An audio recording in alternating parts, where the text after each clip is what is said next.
video that I posted last week has had nearly 1 million views so far across the platforms. In it, I explain why you should avoid back sleeping in pregnancy. But there's one comment that I kept getting over and over again. Why are so many of us still asked to give birth lying flat? Well, let's clear this up. So firstly, if you say you're giving birth on your back, you probably mean that you were in a semi-recumbent, so a tilted back position, not lying fully flat, because it's lying totally horizontal, which can compress the major blood vessels and potentially reduce oxygen transfer to the placenta. So we wouldn't usually encourage somebody to give birth in that completely flat position. But why do we use this position at all when you're lying on your back to give birth? Well, firstly, it's often comfortable, especially if you've got an epidural. You can chill in this position for a while you're having contractions.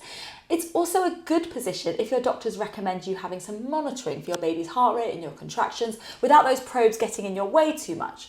It gives us also easier access for any intervention if it becomes necessary. So for example, if you're pushing in this position and we need to help with an instrumental delivery, we can do so because we've got easy access to the pelvis. Also, being slightly upright can help to use gravity to help guide the baby down. And it can be a good position because we can pop your legs up in the stirrups and that opens up your pelvis, increasing the angle of the opening that allows the baby to come through, so potentially increases the diameter and makes it easier for the baby to be pushed through the pelvis. But that being said, birth can be in whatever position that you like as long as it's safe to do so.